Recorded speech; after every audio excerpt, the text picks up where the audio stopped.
Κουζίνα αλαγκρέ. Ψητή χίνα με λάχανα, μήλα και πατάτες.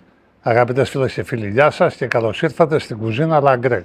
Σήμερα θα φτιάξουμε πραγματικά κάτι ξεχωριστό. Ψητή χίνα όπως ταιριάζει για τις μέρες των Χριστουγέννων. Με λάχανο που μελώνει στο φούρνο μαζί με τα μήλα και τις ψητές ξεχωριστές πατάτες, τις οποίες τις κάνουμε με το λίπος από τη χίνα. Πραγματικά κάτι πάρα πολύ νόστιμο και ξεχωριστό. Πάμε λοιπόν να ανάψουμε μαζί τη μαγεία με την κουζίνα αλαγκρέκ, να στολίσουμε την κατσαρόλα μας με ξεχωριστές γεύσεις και να δώσουμε στη χίνα τη θέση που της αρμόζει στο χριστουγεννιάτικο τραπέζι μας. Ξεκινάμε λοιπόν.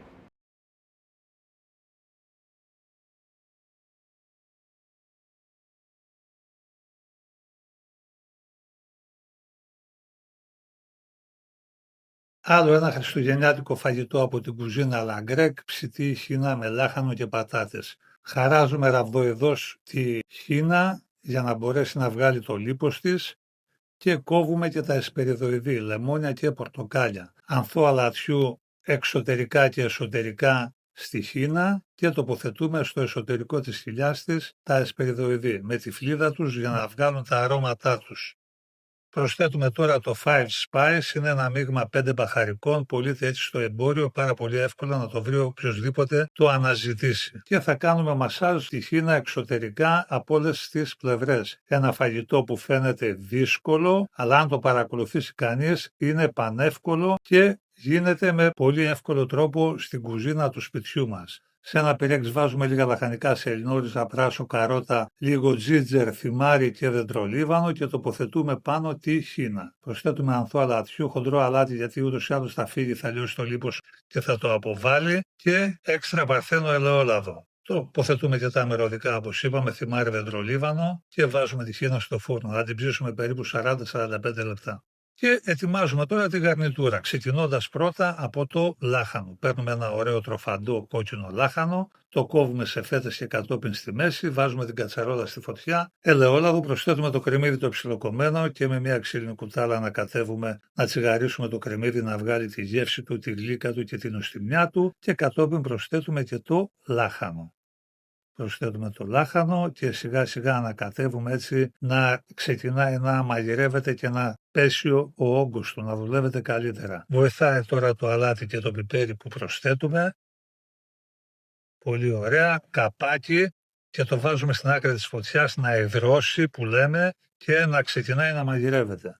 Κατόπιν εμείς πιάνουμε τα μήλα, ξινόμηλα, τα κόβουμε στα 4 και τα καθαρίζουμε, κατόπιν κάθε κομμάτι στη μέση και το κόβουμε σε χοντρούς κύβους.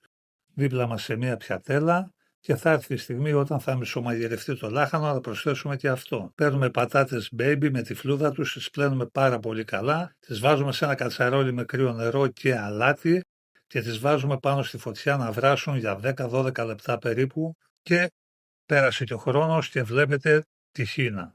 Τη βγάζουμε τη χίνα έξω από τη φωτιά, τη γυαλίζουμε λίγο με το λίπος της, πολύ ωραία και την αφαιρούμε από το ταψί. Ανακατεύουμε λίγο τα υλικά, τα υπολείμματα που έχουν μείνει μέσα στο ταψί και σουρώνουμε το λίπος. Πάρα πολύ ωραία.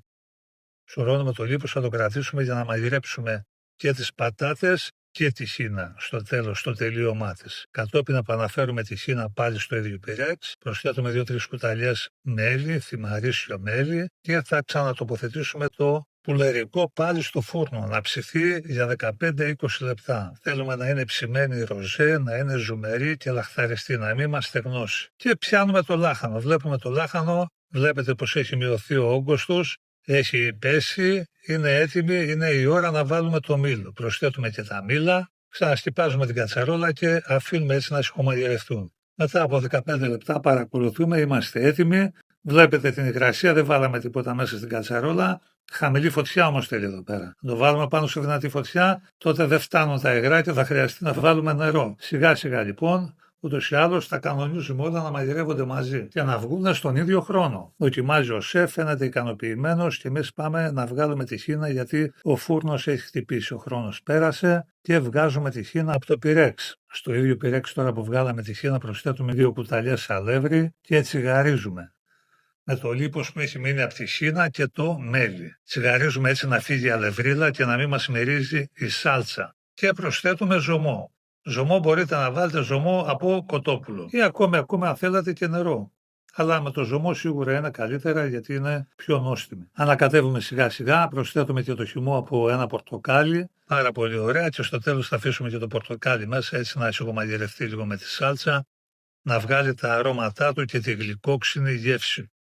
Παίρνουμε ένα άλλο ταψάκι, ένα άλλο πυρέ, στυλίδες σκόρδο δεντρολίβανο, βγάζουμε τις πατάτες και τις τοποθετούμε μέσα στο ταψί. Με ένα πυρούνι τώρα να τις πατήσουμε έτσι να σπάσουνε, σπαστές τις λέμε εμείς οι μάγειρες στη γλώσσα μας και τοποθετούμε τώρα πάνω τους το λίπος της χίνας. Θα ψηθούν με το λίπος από τη χίνα. Η γεύση της είναι τέτοια που δεν μπορεί να την περιγράψει κανείς. Απλά πεντανόστιμες. Είναι σαν να τρως πατάτα και κάστανο, τέτοια γεύση. Και τις ξαναβάζουμε στο φούρνο έτσι να ψηθούν και να μελώσουν.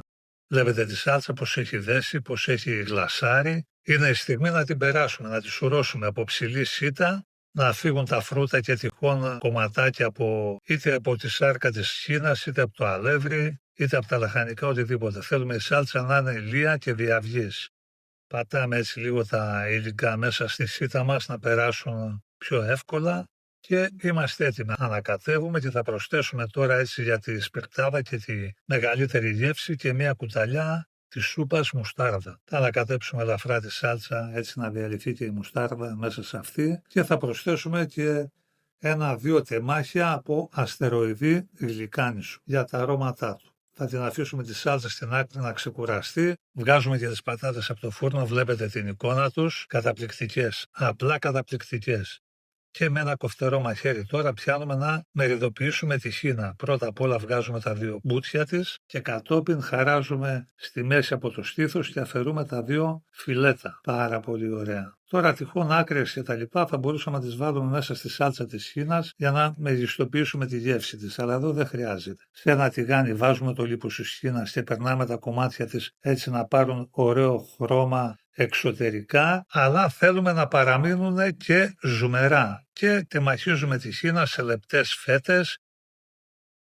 Βλέπετε την εικόνα της, πάρα πολύ ωραία. Και στήθος και πόδι και θα τη γαρνίρουμε έτσι με το κόκκινο λάχανο και τα μήλα που έχει σιγομαγειρευτεί και έχει μελώσει και τις μοναδικές πατάτες, οι οποίες έχουν ψηθεί από το λίπος της χίνας. Ένα μεγάλο φαγητό στο τραπέζι μας, ένα φαγητό για όλη την οικογένεια. Με ένα ποτήρι κόκκινο κρασί είναι ο τέλειος συνδυασμός για το χριστουγεννιάτικο τραπέζι μας. Γλασάρουμε τώρα με το αυθεντικό gravy, λέγοντας αυθεντικό με το ζωμό και τα γλάσα από την ψημένη χίνα και είμαστε έτοιμοι να σερβίρουμε και να απολαύσουμε αυτό το μεγάλο χριστουγεννιάτικο φαγητό.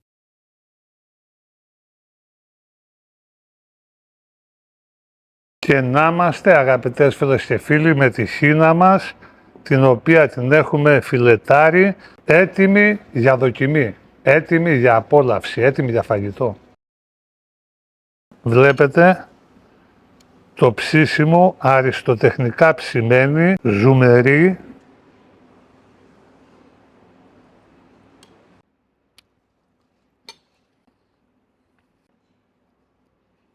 γεύσεις ξεχωριστές, γεύσεις μοναδικές. Τέλεια η χίνα ψημένη, οι πατάτες δεν περιγράφεται η γεύση τους, λιώνουν μέσα στο στόμα. Αγαπητές φίλες και φίλοι, μοναδικές, αυθεντικές γεύσεις από τη μεγάλη κουζίνα à la grecque. Εύχομαι να το δοκιμάσετε, να το χαρείτε, να το απολαύσετε με όλη την οικογένεια και τους αγαπημένους σας φίλους, να γεμίσει το σπίτι σας με τη γλυκιά ατμόσφαιρα των Χριστουγέννων. Καλά Χριστούγεννα λοιπόν, με υγεία, αγάπη και μεγάλες στιγμές για όλους.